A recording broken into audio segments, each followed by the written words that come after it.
jaa ngeen jëf ci ànd bi ak télévision Futurs Médias xibaaru marax yi la ca gën a fës jàppale na àtteb Imam Ndao tey nag lu am solo ñu daal di koy fësal ca boobeb àtte bokk na ci ay nataal yoo xamante ne nii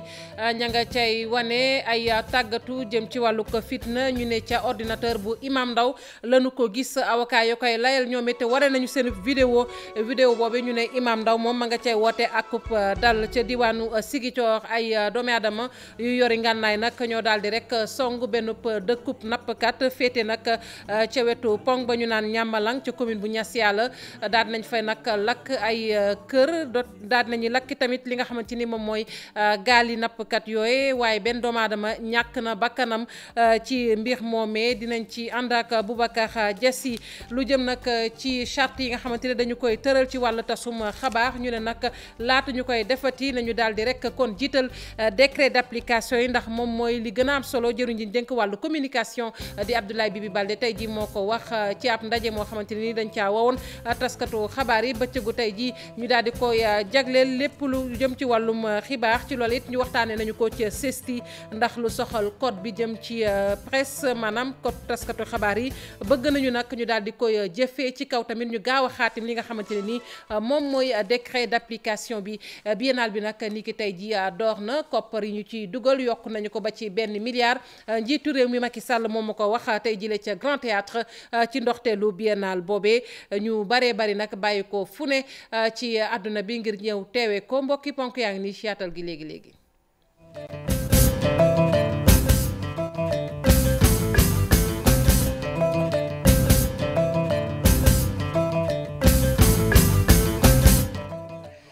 dale nag jàmm ci xibaaru marax yi ñu tàmbali ko rek ak atep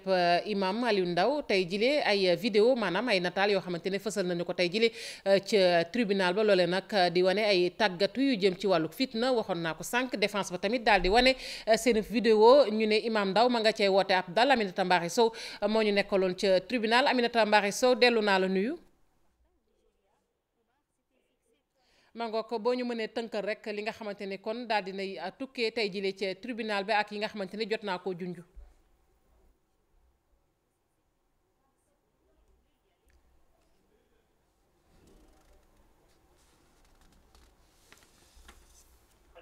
mangook mu mel ni kon Aminata Mbaxe Sow daal dinay rek mujj kon dem xëy na bu mu jokkoo bi ñàkkul ni moo am ay jafe-jafe xëy na ñu jotaat ko laata ñu jeexal xibaar yi ñu dem ba Ziguinchor ak ay doomi aadama yoo xamante ne nag dañoo yoroon ay ngànnaay dal ci kaw nag benn dëkkub nappkat Aminata Mbaxe Sow kon ñu may wax ni sotti na Aminata Mbaxe Mbaare ba léegi kon sotteegul bu yeboo rek ñu daal di kon jàll ca leneen dem ba Ziguinchor ak ni ma ko waxee woon muy nag ay doomi aadama yoo xamante ne dañoo yor ngànnaay daal di dal ci benn dëkk boo xamante ne dëkkub nappkat la ma nga nekkee ci wetu pont ba ñu naan ñàmbalang ci commune bu Niass Yalla daal di nañ fa nag lakk ay kër lakk ay gaal waaye tamit lakk li nga xamante ne nii moom moo di seeni caax benn doomu aadama nag jot na caa ñàkk bakkanam dañu ci ànd ak Boubacar Diassi. mangook loolu it mu mel ni kon sotteegul ñu daal di dem seetiwaat Aminata Mbaxe Sow bu dee ba tey mi ngi ci bu mu jokkoo bi Aminata Mbaxe Sow. waaw fay naa la mangook ñu xawoon am ay jafe-jafe tuuti dellu naa la nuyu xanaa nga tënkal ñu rek li nga xamante ni jot naa tukkee ci àtte moomee am na lu ma ca jot a wax sànq. exactement ni nga ko waxee tey jile imam Aliou Ndao moo doon jàkkaarloog juge bi ak parquet bi ci question réponse yi dox seen diggante nag am na benn vidéo boo xam ni procureur astafirlah juge ñaanoon na pour ñu diffuser ko ñuy vidéo yooyu nag ñu mën ci gis ay vraiment jàppante ay attaque ak ay acte yu doy waar ay nit yu ñuy faat te vidéo yooyu yëpp nag ci ordinateur kii di imam Ndao lañ ko jëlee ñu laaj ko nag lu waral mu jël document yooyu les vidéos yooyu dugal ko ci ordinateur am di ko seetaan imam daal di leen di répondre ne moom comme que boroom xam-xam la te kuy gëstu la moo tax lépp lu jëm ci wàllu islam daf koy faral di intéressé du rek nag nee na vidéo yooyu yëmul rek ci lu jëm ci wàllu guerre wala wàllu jihadisme mais nee na sax ci wàllu franc-maçonnerie daf ciy amal ay gëstu ci wàllu dialogue islamo-chrétien tamit nee na daf ciy faral ay gëstu ci noonu sax nee na bu ñu xooloon bu baax ci biir ordinateur bi daañu gis yeneen vidéo relative ak question yooyu la beneen question bi ko juge bi posé mooy arme yi nga xam ni jotoon nañ ko nangu ci moom ci këram biñ koy jàpp fële ci Kaolack moom nee na dëggal na moom yore woon na arme mais nee na benn arme artisanale la te arme boobu nag daf ko yoroon rek pour sécuriser këram waaye tamit sécuriser ay champs maanaam xam nga moom dafa amee ay comment on appelle ça en français encore dafa amee ay tool yu bëre donc daf ko doon yore foofu rek ngir aar boppam. nee na tamit par rapport ak arme boobu sax ñaanoon na autorités yi pour ñu délivrer ko benn certificat de port d'arme mais nee na autorités yi dañ ko sacrifier ba ñu tardé ko jox autorisation boobu nag ci leneen tamit nee nañ ci néegam fekkoon nañ fa ay seringue ñu laaj ko seringue yooyu lu tax mu téyoon ko foofu ci néegam mu ni seringue yooyu daf ko doon utiliser pour piqûre ay poulet maanaam ay ginaar yi nga xam ne yar na ko foofu ci këram. leneen lu ñu mën a jàpp ci procès bu tey bi toujours ci question réponse yi doxoon diggante Imam Ndao ak kii di juge bi laajoon nañ ko tamit lu mu sekk ak Mactar Diokhane moom nee na Mactar Diokhane naam jot na ko xam waaye kooku lee mësul yëkkati benn xaalis daal di koy teg ci loxoom amoon na sax benn doomu Mactar Diokhane bu mu doon jàngal foofu waaye nee na kooku mësu ko laaj dërëm par contre allo. waaw. yaa ngi may dégg. bu baax waaw. waaw ba léegi mu ni nag benn xaritu Mactar Diokhane ku ñu tudd Ibrahima Diallo ñëwoon na foofu ginnaaw bi ñu jógee Nigéria moom Ibrahima Diallo ak Mactar Diokhane ñëwoon nañu këram ay yooni yoon di ko seet si nee na nag Ibrahima Diallo boobu nag ñëwoon na fa ndaxte Mactar Diokhane moo ko yabaloon ci moom ngir mu jox ko benn téere boo xam ni waroon na ko corriger kii di Mactar Diokhane keneen kii ba léegi Ibrahima Diallo boobu ñëwaat na fa également di ñaan imam ndax amul benn liggéey boo xam ni mën na ko dénk su ko defee mu am ci xaalis beneen yoon bi Ibrahima Diallo boobu ba léegi daal di ñëwaat foofu ci imam ne ko bi yoon am naa liggéey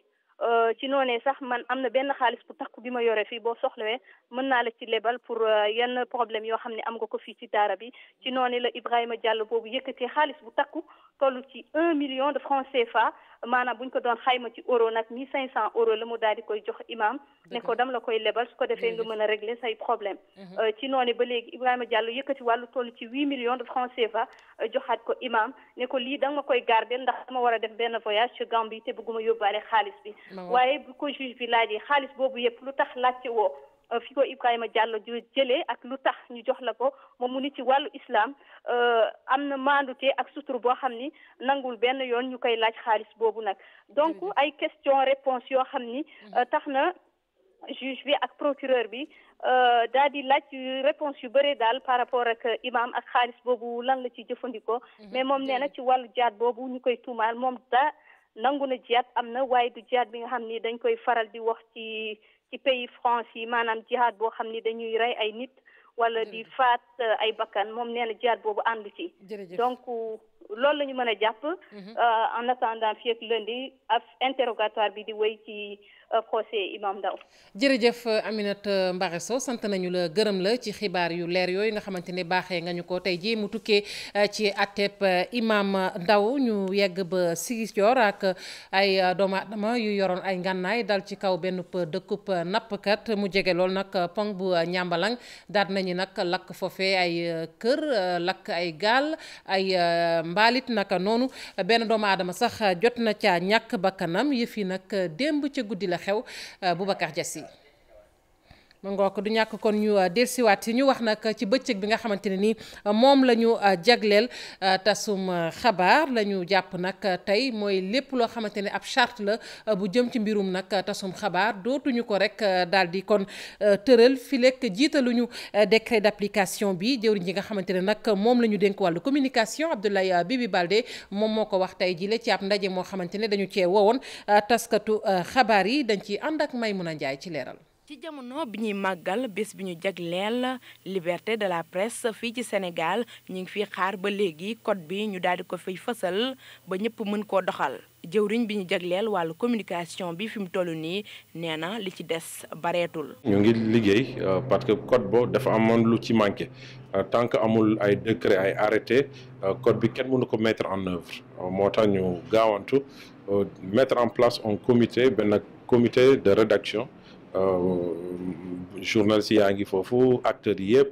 ak ñun suñu service pour ñu liggéey ci décret d'application daanaka liggéey boobu yëpp pare na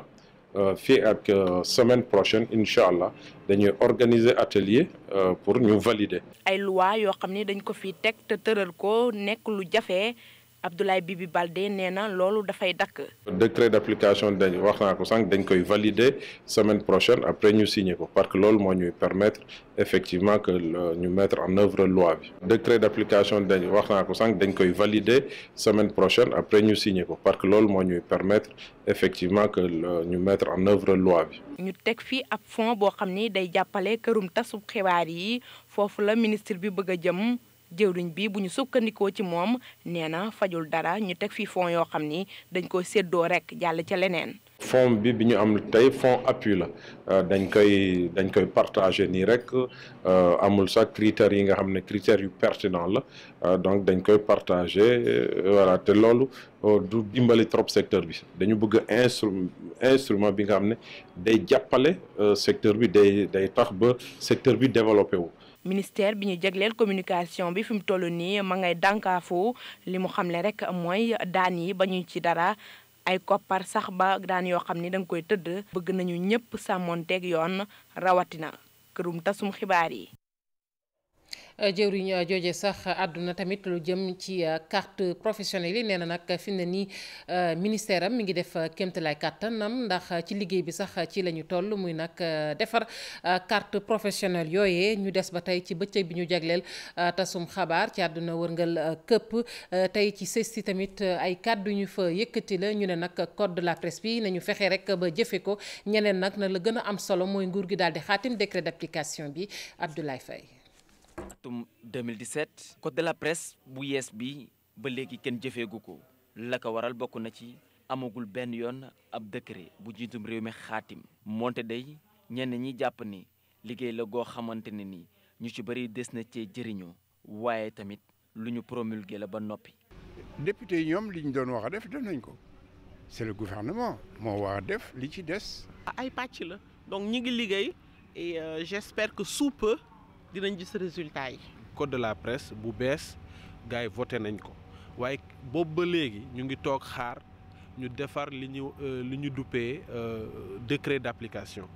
bëccëg gi ñu jagleel liberté de la presse ci àdduna wërngal këpp ñenn ci taskatu xibaar yi di woo gouvernement bu Sénégal ngir rek mu liggéey ngir anam ba ñuy jëfee code bu yees googee ñenn ñi ne faaw rek ñu teg leen pression. di leen gën a ñaax daal pour. ñu mën a defar décret d'application yi ñu mën a appliquer loolu permettre journalistes yi ak maison de presse yi ñu mën a vraiment gën a ñoŋal seen liggéey ñu gën ko encadrer. nañ jóg wax ci suñu ko defee urgence ñu xam ne léegi journalistes yi ñu ngi bëgg a yëngatu parce que dafa mel ni dañ leen bëgg tuutil. tem nga ñu tab atum ren gi ci diwaanu CESTI waxtaanee nañ ko fa ñeel wàllu média justice état de droit ak lii di contrepoids bu pouvoir bi. journalistes yi lu ñu mën a def pour sotti lu bari pour jàppale nit ñi aussi si lu bari donc de ce fait loolu moo tax thème ren bi mu bëri solo mu am solo aussi. ñaar fukk ak juróomeeli édition bu bëccëg gi ñu jagleel fii ci àdduna wërngal këpp lii di liberté de la presse màggal nañu ko ca anam ba mu waree waaye itam doon na loo xam ne caytu nañ ci li ñeel wàllum défi ga nga xam ne ñii di presse en ligne bi amee nañu ko. Habib Faye ñu di ko jaajëfal bu baax a baax ñu dellu kon ca Ziguinchor ak ni ma ko waxee woon ci ndoxteel li ay doomu aadama yu yori ngànnaay song ab dëkkub nappkat mu jege lool pont ba ñu naan ñàmbalang lakk nañu fa ay kër ay gaal ay mbaal naka noonu la ci gën a metti nag benn doomu aadama jot na ñàkk bakkanam ci jéye jooje démb ci guddi nag la xew Boubacar Dias yi ay jumtukaay yu rawatina ay gaal ay mbaal waaye tool yi tas fii tali goudron bu pont bu ñambalan bu toj bay teggeeku ci yenn barab li ni mel lay joxe ci suufu pont bi am na it am borom kër bi ci ñàkk bakkanam suñu sukkandikoo ci suñuy xibaar ci suufu pont bii lay faral di noppaleeku laata moo xëy. ñu ne ma génnal gaaw dañu lay xam te gis génnal ma xool ñu ngi yore ay gannaaw gisuma tenue militaire ma ne lii du jàmm. ma ne ma yeete sama jabar ma ne ko génnal nga toppatoo ak ñi man damay exapté wu ma dem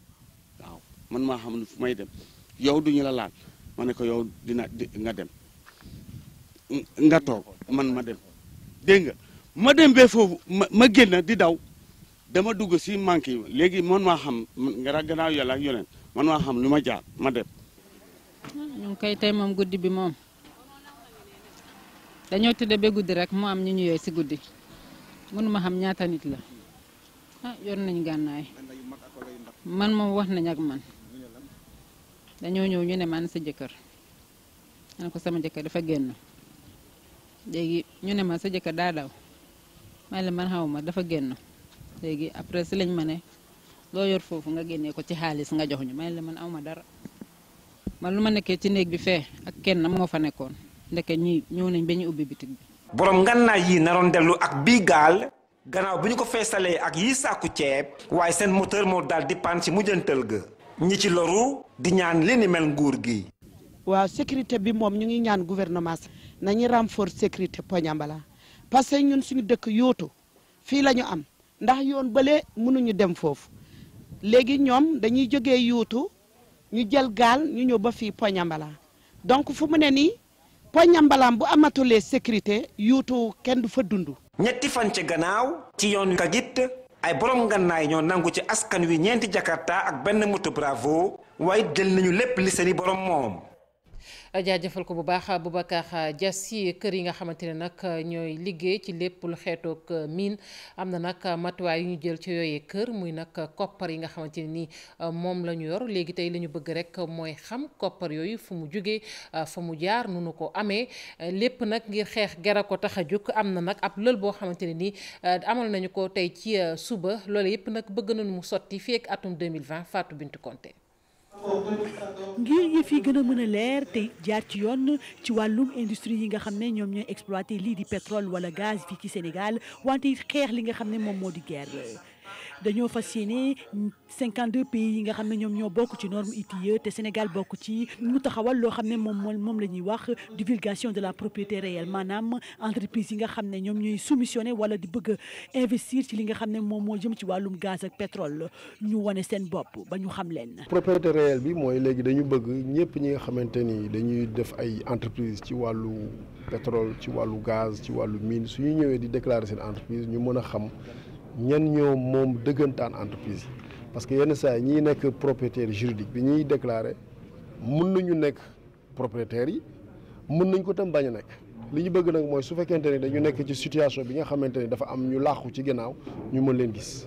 loolu nag buñ ca yegsee ci atum 2020 ci weerub janvier la ñu fas yéene exiger bépp entreprise boo xam ne da ngay yëngu ci wàllum pétrole wala gaz. à partir de 2020 dafa am benn exigence bu bees mooy propriété réelle mooy ñi ñëw Sénégal bëgg a investir ci pétrole bi ci gaz yi ak ci mine bi il faut ñu wax ñëpp ñi nga xamante ni ñoom ñooy moom entreprise yooyu nga xam ne dañuy yëngu ci wàllu woowu propriété réelle Sénégal nag bokk ci dëkk yi nga xamante ni ñoom dañ ko wax rek. Sénégal engagé wu ci. mu di mesure boo xam ne ñi di société civile sénégalaise bi rafetlu nañ ko lool ndax dañoo jàpp ne lépp lu jëm ci wàllum société pétrolière wala minière fii ci Sénégal faaw nag li nga xam ne moom la ñuy wax transparence ñu di ko fi jiital. ñu ngi vraiment rafetlu démarche bi nga xam ne moom la état bugg a def maanaam fexe ba képp ki nga xam ne déclaré nga bépp société boo xam ne yaa ngi ci biir réew mi di fi yëngatu ci wàllum mine. wala pétrole ñu mun a xam ñan ñoo nekk ci gannaaw. état du Sénégal nag mu ngi engagé ci processus boobu ci ñun ci société civile ñu nekk ci biir ITIE tamit ñu ngi ko ci jàppale. identifier ñi nga xam ne ñoom ñoo moom lii nga xam ne moom mooy industrie extractive yi nekk na jafe-jafe bu metti ci suñu réew yi les propriétaires yi ñi ci ëpp bu ñu bëggee exploiter gaz bi ak pétrole bi kenn du leen xam ci yeneen tur lañ ciy dugal seen bopp.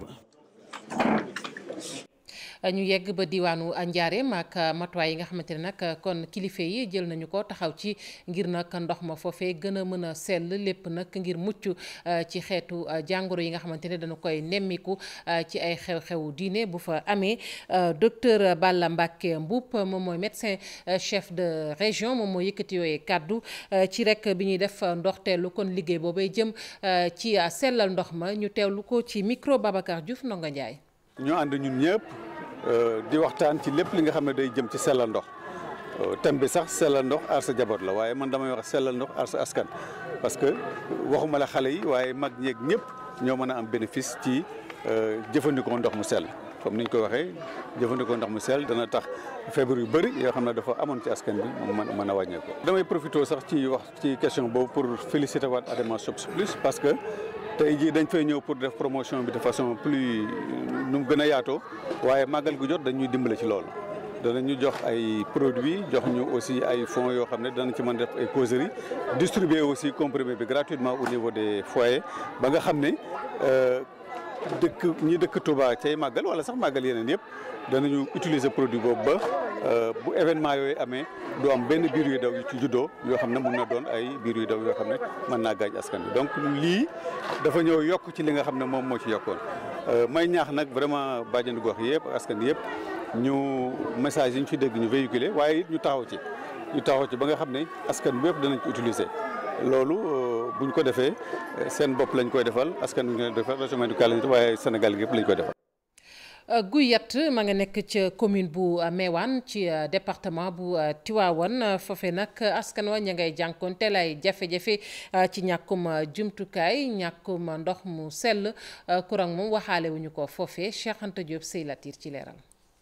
Guyat di ab dëkk boo xamante ni dëkk bu diine la nekk ci commune Mewane soriwul lool Ngaye Mékhé ak fii di Ndankounta dëkk bii de daanaka lu jëm ci ay wàllu yoon dañ koo néew la lool nee nañ am nañu sax ndox ak courant waaye dafa matewul diwaan bi yépp lu ci mel ni ay bërëb yoo xam ni dañ fay fajoo daara moderne bu mucc ayib lu ci mel ni courant ak ndox ci kër yépp ba ñëpp mën koo am comme niñ ko bëggee. tali bi nga xamante ne moom moo jóge ci dëkk bi dem usine bi nga xamante ni fa la ñuy génn zircon bi daanaka askan wi nee nañ oto yi bu ñu fa jaaree poussière bu xonq nag moom moo fay jóg te day indi loraange ci askan wi dëkk fii ci Guyat ñi ngi sàkku ñu ñuulal leen tali bi. rang bi jógee Ngaye Mékhé tolloog 2 kilomètres ba ci dëkk bi poussière. ñu ngi wax mu defaral ñu ko su ko defee day yombal dem bi ak dëkk bi ñu dëkk ci société bi ak ñi nga xam ni dañuy ñëw ci dëkk bi di fi gàmmu si. Guyat di waajal nag dalal ay gan jóge fu nekk ci réew mi ñuy waajal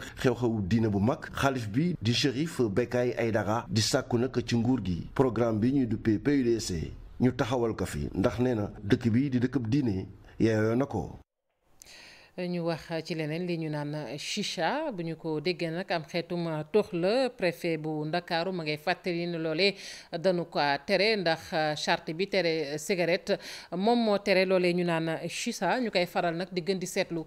ci barab yi nga xamante ne nii ay doomu aadama dañu fay dajaloo ñu daal di koy rek teg xeetu machine la bu ñuy mëkk nag di sànni saxaar sa mu doon loo xamante ne nag ni cigarette di loree daanaka noonee lay loree Fatimata Ba Younous Diatta. On dit de manière claire, nul ne peut importer ou distribuer au Sénégal un produit du tabac contenant un arôme caractérisant, indiquant ou non. mu mel na kon loi anti tabac bi mooy tere ñuy jaay ak jëfandikoo ab produit tabac boo xamante ne dafa am arôme. Préfet bu Ndakaaru ànd ceek programme de lutte anti tabac ak gendarmerie fas yéene tere chicha. wax nañ ci chicha beeg yu demee noonu chicha maanaam yooyu nga xam ne dañ koy mokk ak yooyu xaw ma mi wax yow lan mooy chicha concrètement mais paquet yi ma gis li ma jàpp rek mooy lépp loo xam dañ koy tux wala ñu koy mukki muy génne saxaar la ca am solo rek war nañ cee bind vente au Sénégal maanaam lii ñoo ngi koy jaay Sénégal. te chicha bi kenn jaay ko. bi ma gis moom gis naa ni vente au Sénégal moom amu ci donc loolu déjà mooy wane ni dugg bi wala commercialisation jaadu. ci opération bi ñu sumb itam ñuy wër ci yenn ci structure rek xool ndax am nañu fumoir laata ñuy lor ñeneen ñi nga xamante ne dañuy fréquenter yooyu les bërëb. cigarette ku ne xam nañu li mu mën a lor wala tuxum cigarette wala saxaar ci génne ci askan wi donc day jaadu même bu fekkee nit am na sañ-sañu choisir boppam di tux cigarette wala lu jëm ci yooyu loolu choix personnel la. mais mu bañ a lor doomu yeneen mbokk askan moo tax fépp foo xam ay nit dañ fay daje muy lieu public dañ fa tere am tux bu fekkee ne am nga lieu public am na lu ñu wax ay aménagement fumoir yoo xam mën nañ ko aménager muy espace fumeur. ab amende nag mën na cee am bu fekkee rek restaurant yi respecté wu ñu boobu les mesures. am na ci place yoo xam ne ay la yéwén quand même ba ñu demee fekk nañ ñi ña ko yoree xamoon nañu charte yi. def nañ ay effort ci aménager ak espace yu ñu tuddee espace fumoir donte leen nag aménagement yi ay la yëwan la mu war ci condition lépp matale wuñ ko mais au moins ñooñu am na ci ñu bari ñoo xam ni fekk nañ leen ba nga xam ni kenn du tux ci mbooloo parce que tux ci mbooloo mooy tux ci place publique loolu teg nañ ko la ca des comme ni ma ko waxee daf ci am ñaari pàcc parce que li jëm ci wàllu aar maanaam yeete aar éviter ba mbir di xew muy prévention loolu ci rôle police administrative maanaam rôle autorité administrative bu nit jalgatee yoon nag bu xasee ba jalgati am rek loolu ci casquette autorité judiciaire la duñ ci sori. préfet bu Ndakaaru di fàttali rek ne fi ñu toll nii moom sensibilisation la ñuy gën di def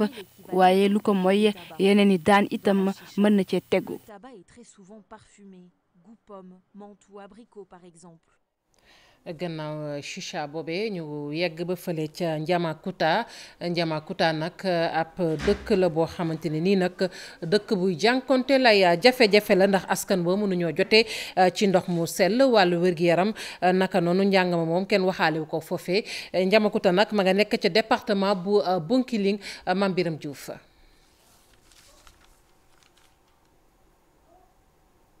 doon lu am solo ci dund. ay jumtukaay yuy tàkk. rawatina ay gaal ay mbaal waaye tool yi ay jumtukaay yuy tàkk rawatina ay gaal ay mbaal waaye tool ndox doon lu am solo ci dund ñu yeewoo fii ci Njamakuta ñoom loole nag xam nañu ko baax ndax jot ci ndox mi luy metti ma nga koy ñuy jégalu ca boobee élément di jégalu tamit